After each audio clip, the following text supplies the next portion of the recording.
la 288 GTO, c'était une Ferrari presque normale, en tout cas pour le look.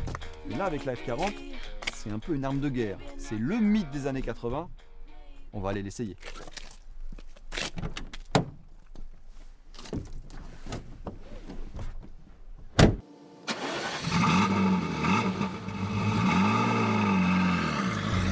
Voilà, à bord de la F40.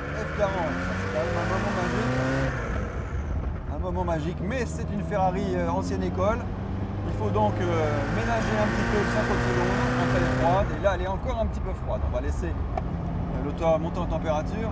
Mais bon, de toute façon, c'est juste magique d'être au volant de cette voiture. C'est un rêve de gosse. Et pas seulement pour moi, j'imagine.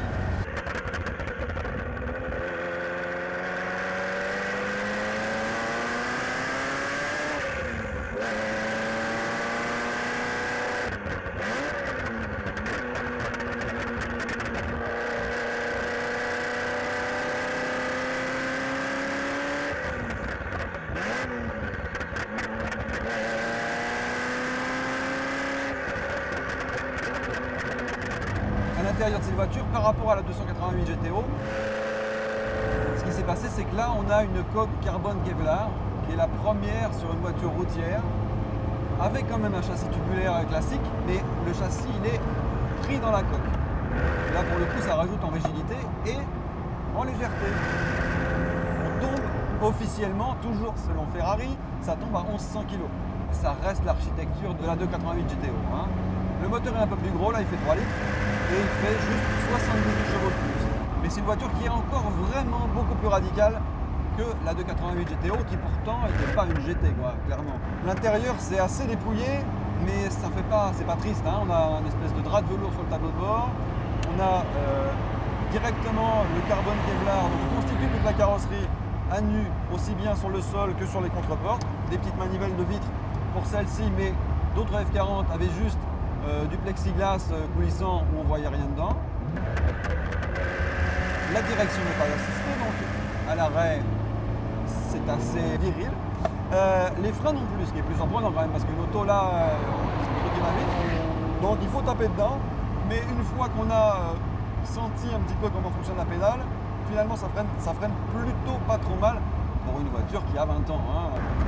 C'est une voiture qui ne va rien pardonner, hein. Il n'y a pas d'anti-patinage, il y a un autobloquant, tout est pour tout, mais c'est une auto extraordinaire. Elle a été célèbre à une époque pour les prix qu'elle réalisait en moto d'enchère, mais sincèrement, l'important c'est tout le bonheur qu'elle procure. Le conducteur a le sentiment d'être en ligne directe avec la route, c'est-à-dire qu'il pense quelque chose, la voiture le fait. Bon, parfois, elle surinterprète un petit peu, il faut faire attention quand même. La zone rouge, elle est à 7800 tours, hein, donc il reste de la marge, et si on en remet un peu,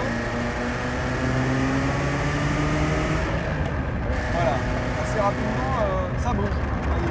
L'auto, elle avance, mais pour le coup, elle est plus sensible à l'état de la chaussée que ne l'était la 288 GTO, qui finalement était assez conciliante.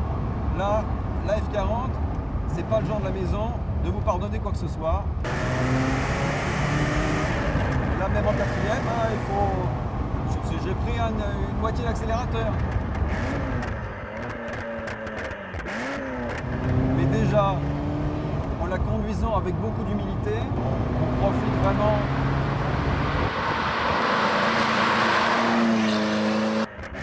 Voilà, là, ça marche. C'est une auto exigeante.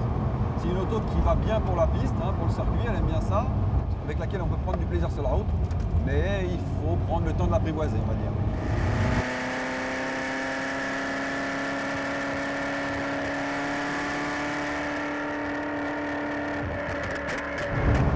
Elle aura bien tendance à guidonner un peu quand même.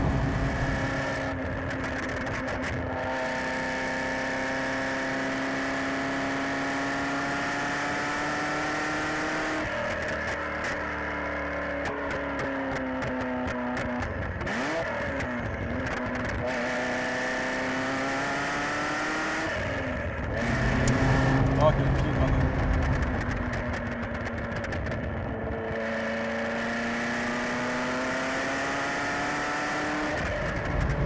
Alors, on n'a pas besoin de changer de vitesse, hein. On reste en 4, enfin en 3, et voilà la ruse. On reste en 3 et ça le fait très bien.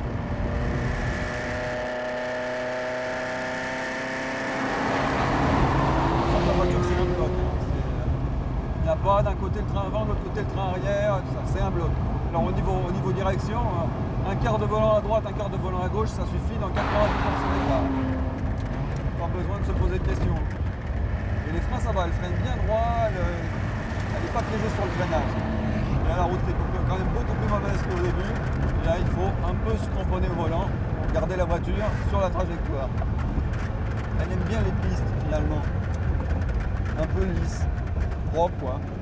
On entend aussi de temps en temps les graviers qui remontent parce que dans la caisse, il n'y a absolument pas d'insonorisant et tout ça. Donc les roues font claquer les gravillons dans les ailes et ça résonne. C'est une caisse très rigide. Hein.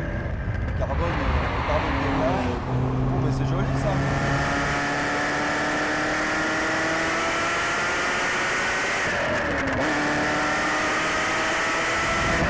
C'est-à-dire que ça pousse. Je crois qu'on peut dire ça.